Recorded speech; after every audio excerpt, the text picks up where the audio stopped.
Well, thank you very much for having me along here. And as Sue says, I've set out at tedious length what I think of the new assessments, and so I take that for given. There's a few introductory remarks I want to make, largely relating to the current policy discussions about this.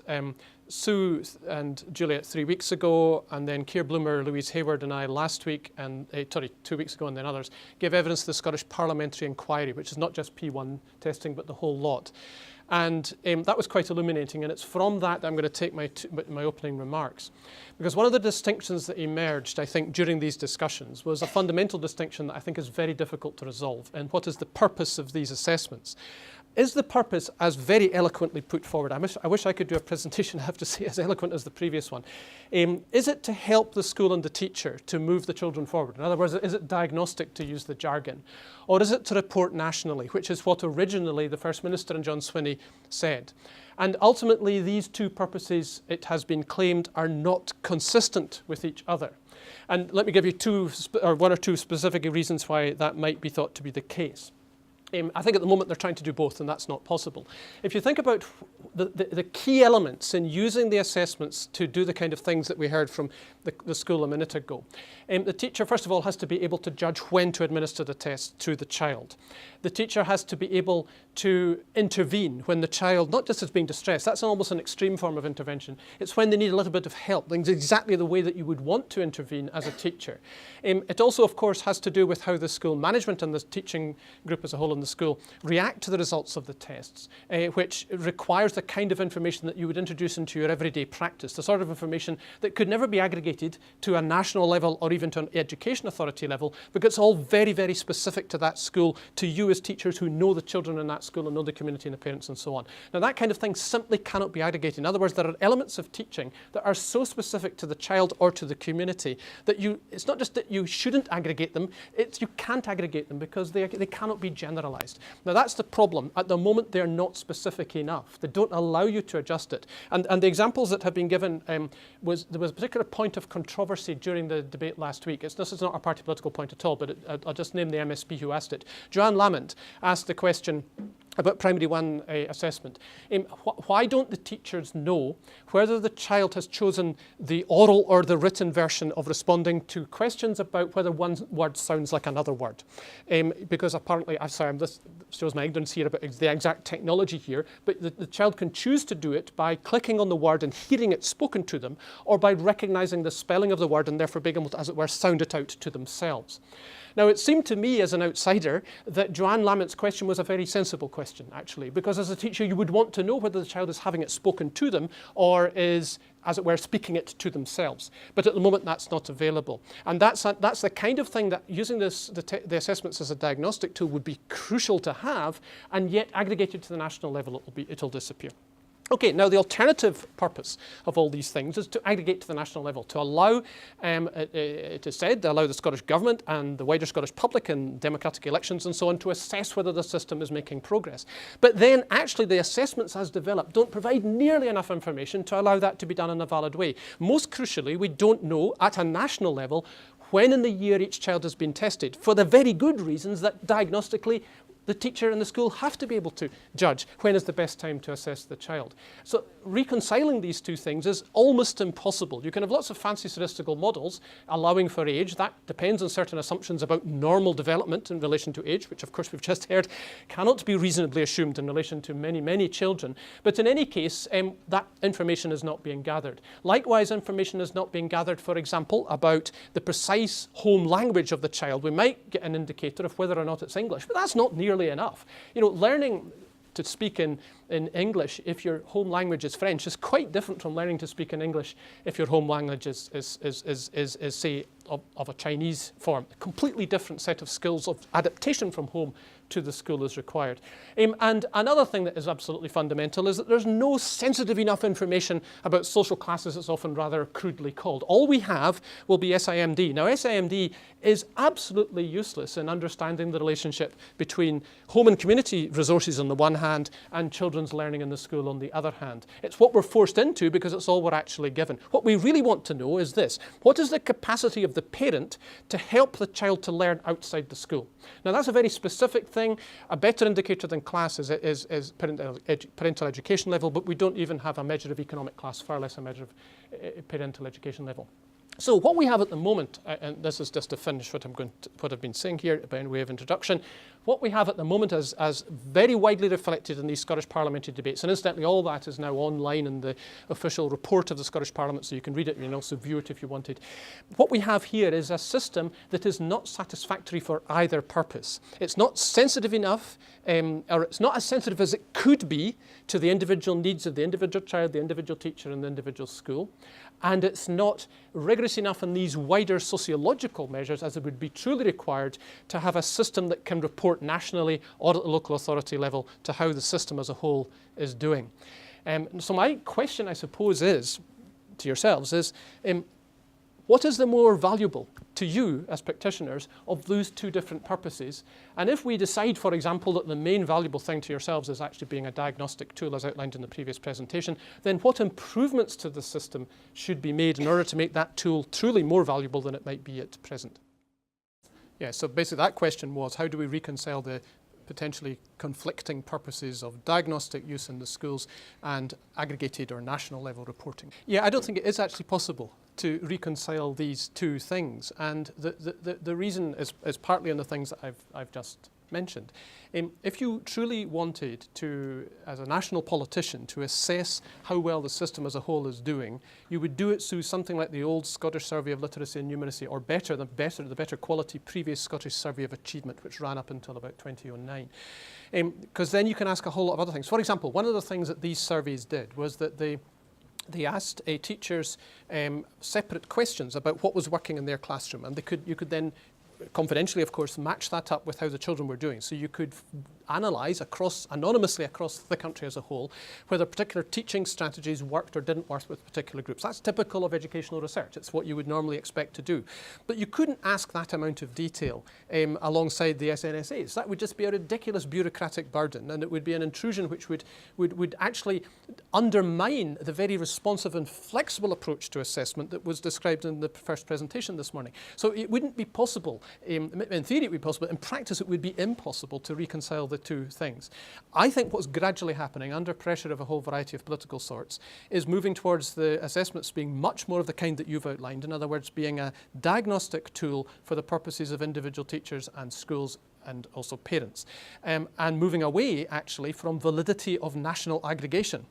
And therefore, and I think that's in many ways inevitable and probably very welcome.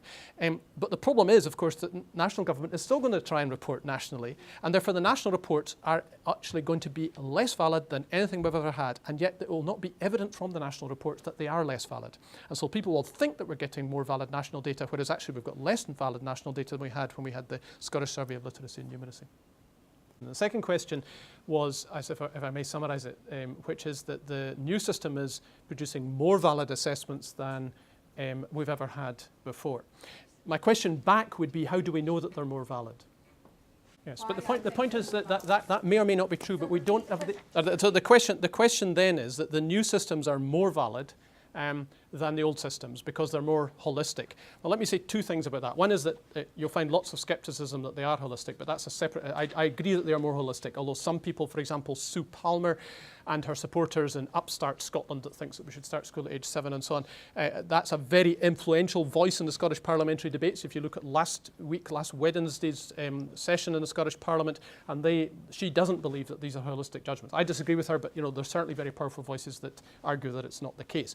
But more seriously to the point, I think, of what you say there, the other question was that these are more holistic and therefore they give more valid results. Well, the first point is that we don't have the evidence to assess whether they are or are not more valid. That's the key problem about using a diagnostic tool for what you might call scientifically aggregated purposes. Can I interrupt? I think what Susan's talking about is the achievement of a level, the holistic data she's not talking about. Is that right, yes, Susan? It's not just the SNSAs. I know. Are more valid. I know, but I'm saying that we don't have the evidence. We have evidence from the SNSAs.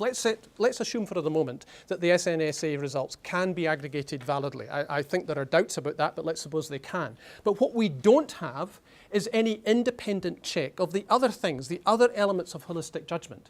Now, Yeah. It's teachers' professional judgment. We are professionals, that is our job. We do moderation, there's moderation across the country. That is giving the validity to the achievement of A-level data supported by the SNSA information. But we don't know that. We don't know that scientifically. It's an article of faith. Sorry, so that question was, as a researcher, what would I want to try to find out? And I suppose I could maybe slightly reformulate the question, what kind of evidence would I want to have to check on what teacher judgment amounts to? You know, how do I interpret teacher judgment? And I would want then to have independent measures of teacher judgment. So when a teacher, for example, let's go back to the Corpus Christi example a minute ago. You said that in relation to many children, there was a feeling that some children had underperformed compared with what you expected them to do, and some had overperformed. Now, I would want to really drill down into what you meant. Why did you think that child had underperformed? Why did it overperform? That's not questioning your judgment, it's trying to understand your judgment. And I guess there would be similar kinds of feelings across lots of other areas. I would also want to, if we take the 4 purposes of Curriculum for Excellence, which I'll not try and recite because I can never remember them, but a lot of them have to do with the interaction of children. Now, inevitably, a testing regime is about an individual child. And of course, ultimately, learning has to be about individuals, so I'm not for a second doubting that we have to assess children as individuals. But there's also questions about children interacting with each other. And to be able to do that, we would have to have other forms of assessment that would never be part of a national assessment regime of the kind that SNSA is, but which would be part of a social scientific research project which was trying to understand how, for example, the discussive aspects of Curriculum for Excellence were coming into play, how children interacted with each other, hit off each other, disagreed with each other constructively and respectfully, all that kind of stuff. We'd want to assess that kind of thing too. Now, all of that you couldn't possibly do in an annual routine assessment arrangement. You could do it in a social scientific study, and that's an example of what I mean by saying that's the kind of evidence I would want in order to establish that the holistic judgments of the school and the teacher are actually valid judgments in the sense that they could be generalized. It's not doubting teacher judgment, it's trying to understand what teacher judgment means in the interpretation of what children have learned. Yes, so that question that would be that a school's informal assessment, if you like, our teacher's informal assessment is more than just the SNSAs. The SNSAs are a bit like the outcome, whereas you're looking at the processes as well. Well, let me specifically take that point because the issue has come up very controversially. The question of, are assessments of this kind consistent with a play-based approach? Now, I think that's that question, that doubting of the SNAs on that basis, which has been quite widespread, is actually based on a misunderstanding of what the purposes are. I mean, we have a play-based approach because we think, and there's good evidence for this, especially up to about age 7, that play-based learning, structured play, is a really good way of learning, especially in relation to literacy.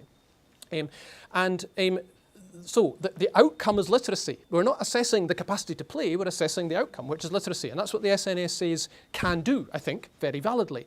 But of course, we might also want to understand, either as researchers or as teachers or as parents, how effective a child is at playing constructively. And that is a really important thing. You know, you think of yourself as a parent, you're thinking all the time, is my child, especially a young child, I mean, engaging in play in a constructive way, or are they being destructive of their fellows? And that's something that is a reasonable form of assessment. There are actually ways of assessing play. I'm sure Sue knows a little more of this than I do, but people assess play all the time. There are people who do research on nurseries and they assess play. But that's not probably what we want here. We want a capacity to understand how play is happening and how play contributes to the outcomes. And that sort of thing, we wouldn't want to aggregate it to a national level. Absolutely, because if I mentioned a minute ago the highly contextualized nature of the response to diagnostic information that a teacher would have to have. You can't imagine, in a sense, anything more contextualized than responding to how children are playing, because it's so much part of the moment.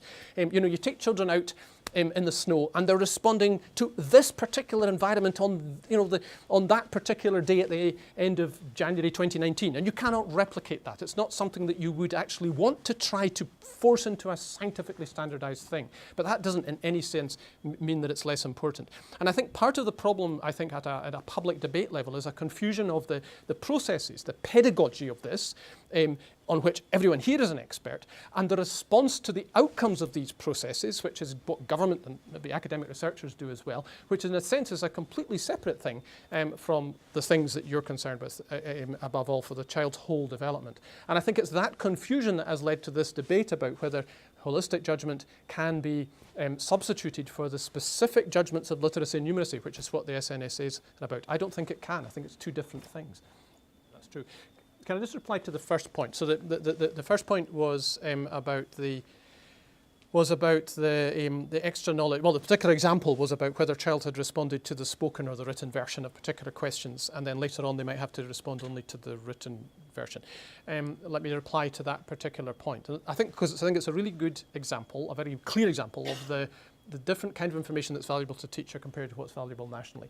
The teacher, I think it reasonably could be said, if you want to decide how to help that child, you need to know whether they are able to sound it out to themselves or they have to hear somebody else speaking it to them. That is absolutely fundamental, I would imagine, to teaching young children literacy skills. So as a diagnostic tool, that information would be crucial. As an aggregating tool, that's the information available to the system as a whole, whether the Education Authority or the national picture. It's an entirely empirical question. That is, whether the two things are predicted. It may well be that you get exactly the same results from using, sorry, let me start that again. It could be that the capacity of the child to respond to the version of the word spoken to them by voice in the computer, that capacity is so highly correlated with their capacity to read it that you might as well use either of the two. In other words, the things are very, very closely linked to each other, at least sufficiently closely linked that you don't have to know whether it was the child sounding it out for themselves or the child hearing somebody else sounding it out to them. That's an empirical question which would have to be tested through data. Can you predict one of the responses from the other response reliably? And it could well be that actually you can so reliably predict the response to the written word from the knowledge about the spoken word or vice versa, that you don't have to go to the expense of either testing the child in the two different ways or even having the information as to whether they responded to the written form or the spoken form. Now that's a scientific question which is could be answered either way depending on how the data goes, but it's not the same as the question that the teacher needs to have answered, which is whether that child, him or herself, is able to sound it out for themselves. That's a question of what you as a teacher need to do with that child. And I think it's often the case that the rhetoric of what the teacher needs to do is used as a way of challenging the validity of the aggregated results, which is a different form of evidence for different kinds of purposes. Thank you.